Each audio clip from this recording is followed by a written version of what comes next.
Des résidents de l'ouest de Montréal lancent une mise en garde contre un entrepreneur en rénovation. C'est qu'il se serait sauvé avec le dépôt de ses clients sans avoir complété les travaux. Notre collègue de CTV News, Stéphane Giroux, a fait enquête. Les pluies torrentielles de l'été dernier ont affecté des milliers de Québécois. Jenna Adeluca et son conjoint Daniel Foster n'ont pas été épargnés. The water was coming in very quickly. Leur sous-sol a été complètement inondé. Les assurances acceptent de payer, mais les entrepreneurs se font rares. Le couple trouve finalement une entreprise, EA Rénovation, de l'arrondissement La Salle. Ils obtiennent rapidement un devis et disent avoir versé un dépôt d'environ 8 500 $. He seemed to kind of know what he was doing. L'entrepreneur semblait savoir ce qu'il faisait, explique Daniel Foster, mais le couple déchante rapidement.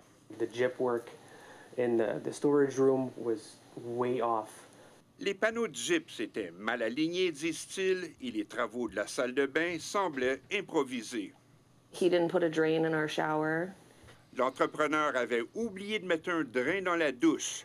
Les tuiles, disent-ils, avaient été installées sans membrane de protection et la colle et le coulis étaient nettement insuffisants. I think that's when the lights started going off in our heads, being like, who is this guy really?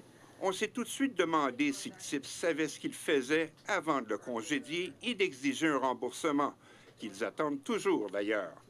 La mésaventure du couple n'est pas un cas isolé. CTV News a retracé une demi-douzaine d'ex-clients de l'entreprise qui ont tous fait le même constat. Ils ont versé des sommes importantes et les travaux ont été soit incomplets ou carrément pas faits. Mitch Levy a eu le même problème. Il dit avoir versé un dépôt à EA Rénovation pour des travaux qui ont été rapidement abandonnés. So he ripped up plywood, threw that out.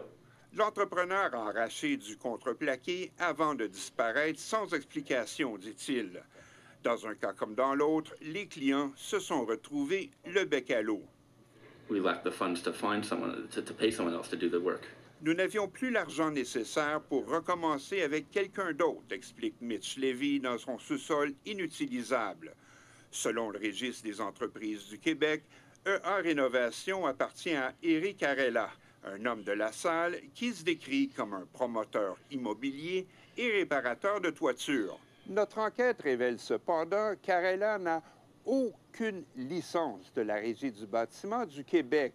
Cette licence est pourtant obligatoire pour tout entrepreneur en construction ou en rénovation. Alors, l'entrepreneur qui veut se qualifier pour obtenir une licence de la RBQ doit passer des examens.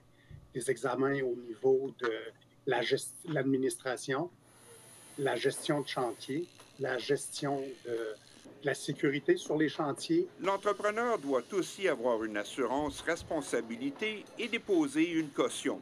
Si un citoyen fait une réclamation pour des travaux non exécutés ou mal exécutés.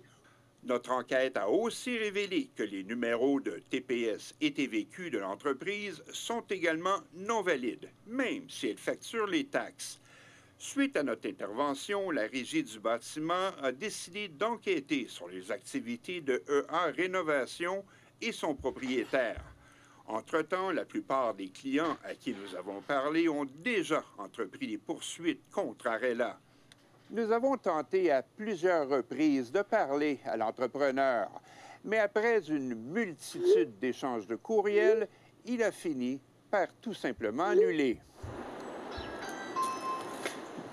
Nous nous sommes rendus au bureau de l'entreprise situé dans un duplex à La Salle. Il n'y avait personne. La question qu'on se pose maintenant, c'est comment se prémunir contre les mauvaises surprises quand on est à la recherche d'un entrepreneur. La première chose, on va lui demander de vérifier sur le registre de la Régie du bâtiment. La Régie recommande aussi de vérifier que l'entreprise soit à jour sur le registre des entreprises du Québec, une leçon apprise à la dure pour les victimes qui admettent maintenant avoir peu d'espoir de récupérer leur argent.